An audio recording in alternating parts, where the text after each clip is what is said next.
Ladies and gentlemen, welcome back to another Thomas Fans YouTube video. Today we're talking Misfits X Series 13. It happened yesterday, right? A lot to talk about. Let's start from the very start. The kickoffs, right? On Kick and YouTube, they're calling it, right? It used to be the Happy Punch prelims, right? Then it didn't become Happy Punch and it was just prelims. Now it's kickoffs, right? And they're saying, oh, it's because it's action packed. And it's, it's too big for a prelim fight, so it's a kick off. And I'm like, nah, shut up. I see right through it. Why would it be streamed on Kick and YouTube? It's kick offs because it's on Kick. They're sponsored by Kick. Misfits are sponsored by Prime, Stake, and Kick. Prime is all over the ring. Stake, it's a betting app. Like, literally, you bet on the fights. Right? Prime is sold out the fights, promoted the fights. Kick got to promote by there. Putting it on Kick. That's why. So it was Vitali versus Modine up first. A big streamer, all these stupid streamers that everyone likes because they do stupid shit, they say stupid shit, they do outlandish shit, right? And realistically, the beef is between Vitali and Neon, but Modine is obviously in Vitali's way, and obviously I guess there's a bit of Modine and Vitali beef there, but honestly, it did bring more excitement to the. I will admit the small business move from Misfits. We're getting them 2-1. I feel like Vitali bullied Modine in the build up to this fight at the open workouts, press conference, all the interviews. He bullied him in it. It came to the match. Right, both of them are terrible. Modine had the fat man build. He was on Ramadan and he was fasting, so apparently he wouldn't be able to perform at his best, which is a bad idea in my opinion. Vitali had his big muscular build, so you're thinking he can be a destroyer, but if you saw his last fight, and it's apparent he hasn't done much training in his last fight, because he doesn't know how to box. Like, literally, after halfway through the first round, both men were tired, both men were gassed, it was obvious. Right, Modine didn't throw a punch the whole fight. Vitali threw a couple, and he landed one clean shot. And then that shot sent Modine off his balance, and he didn't want to continue, and he gave up, and the referee counted off. Fight was absolute shit. Like, it was terrible fight. It really was. Like, but you know what I mean, it was to attract attention, and I suppose people don't actually find them entertaining. People like to laugh at them because they're stupid. So yeah, that's that fight. But then in the next fight was Nikki Huru versus Alexia Grace. Alexia Grace came up short against Astrid Wet, which in my opinion she beat Astrid Wet on that prime card. But I was shocked to see that this was first of all on the kickoff, but then second of all that it was a 5-rounder. I was like, oh, okay, 5-rounder, but it's 5 2-minute rounds, so it's equivalent of like 3 rounds and a bit. So yeah, I mean, Nikki Huru, I was kind of curious of what she could do because she talked a big talk. She did seem like a confident, nice person, but then she kind of became annoying and a bit jarring. But it is what it is. I was kind of rooting for Alexia Grace because as annoying as she is, like, I felt like she deserved the win against Astrid, which she didn't get. I mean, it's fair. It was a close fight, right? Close fight. Sometimes decisions get made wrong. It's not robbery, right? But you know. So yeah, I mean, this fight was very hard. Like, literally, Nikki Huru got the win, which I thought Alexia got the win, but like, I'm not mad at the decision. Like, Alexia could have won, Nikki could have won. It could have been a draw. I think any decision here was a decent decision. The fight was mainly 5 rounds of Alexia coming forward and putting the pressure on Nikki and landing volume punches. Not very hard punches, but volume punches. And then Nikki landing more calculated punches and hitting harder and actually hurting Alexia, which I think is why she got the win. But look, things you got to take away, right? Nikki Huru has power. She has power. But also Nikki, she's smart. She's kind of like figuring out what she kind of knows. She's got a gas tank as well because she was dancing in between rounds and stuff. But also you gotta take into account that Alexia has a chin. Like, she was taking shots and she was walking forward. She was just walking forward, putting the pressure on, and I love that. That's what you need from all Misfits fighters. That's what you need from all boxers. Just take the punches, keep applying the pressure, keep coming forward. It's a great fight. If I was a judge, I would have scored it for Alexia Grace, but I don't think the decision is too harsh. It's a pretty fair decision. Move on to the main card. Now, I didn't watch it because, one, it's in America, Nashville, Tennessee. Like, it literally would have started 12 o'clock, probably would have finished like 3, 4 in the morning. I'm not doing that. I want my sleep, okay? I'm not at a stage in my life where I can be staying up all night, you know what I mean? Plus, also, I'm not paying DAZN subscription because £20 a month is just... It's a joke, to be honest. It's a real joke. DAZN, fix yourself, Howie, man. £7 a month was completely fair. Why if you went up to 20? Come on, man. Literally, like... Nah. I mean, from what I've seen, right?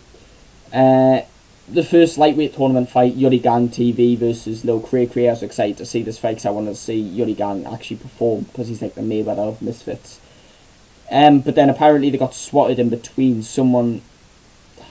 Stupid kids these days, man. Fucking, I say kids these days. I mean, like stupid people that watch, like the people that watch like streams and that SWAT, and they're called Bomb Squad because they're called a bomb. They're called a bomb threat on the place, and the whole building got evacuated. And Yuri Gang TV versus Lil Cray Cray was announced a no contest, so they're probably going to run it back, obviously, to find a winner in the tournament. So that was a shame, to be honest, to see that. But Joey Knight, the other lightweight tournament fight, knocked out Baby Hogan. Actually knocked him out, like put the man down and the man couldn't get up. I like that. That's impressive. Come on, I'm rooting for Joey Knight to win this whole tournament. I'm rooting for him, either him or Waleed. But I think, well, I'd love to see Waleed win the tournament just so, we can actually see what Waleed's capable of. But I don't think we need to see another Waleed Dean fight. I don't think that needs to happen. Even though I don't think it's going to happen now anyway, because Dean is leaving Misfits. What happened to Dean Fitz, eh? But yeah, that was that fight. So, a guy called DWG Earth was fighting Laid Back. I was excited to see this fight because I knew who Laid Back was, and I was actually excited to see how Laid Back did in the ring. Only he pulled out, like, just before fight week. Not sure why. But they put in Taylor Holder, which is not a bad replacement, to be honest. We need to see him back in the ring. We haven't seen him since Gibb. And yeah, and he stopped DWG Earth, and was sort of beef back and forth between him and Bryce Hall. Yeah, I mean, like I said, I haven't watched the fights yet. I only watched the kickoff ones because they were live. But the main card fights I haven't watched yet. I'll have to wait till they get uploaded to actually watch them. But it's looking like, easy knockout, right? But it's looking like Taylor Holder and Bryce Hall. I'll try to set something up.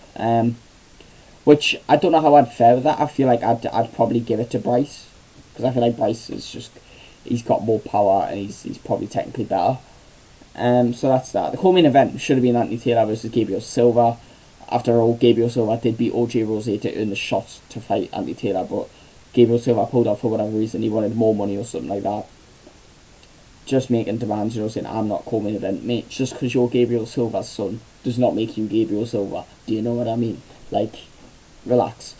So yeah, we didn't get that, but we did get Chris Avila versus Jake Boshwick. Jake Boshwick, I understand, is a BKFC fighter, bare knuckle fighter. He's fought Mike Perry and stuff like that. Don't know much about him, haven't seen his fights whatsoever, but he looked pretty scary and intimidating. Chris Avila we've seen before. He's beat Andy Taylor before. He's fought Paul Bamba, which is like nothing, But he's in a Nick Diaz camp, and he's a pretty decent technical boxer, but he's a good fighter, but he's not got power. He's not got knockout power or nothing, but he's a good boxer. And this is what I thought would be different to this fight, because I thought Chris, he's a good man to fight Jake because he's got a chin and he can box, but I feel like Jake actually would have that explosive power and would actually be aggressive, and I thought Jake might win the fight, but no. Chris Avila won the fight. It was by split decision, which makes me tell it was a bit scrappy and it was a bit, close. And if it was close, that would tell me Chris's technical ability would get him the win there, so no surprise there. But the main event, what a disappointment. It was meant to be Foxer G 2-on-1 against Most Wanted and Evil Hero.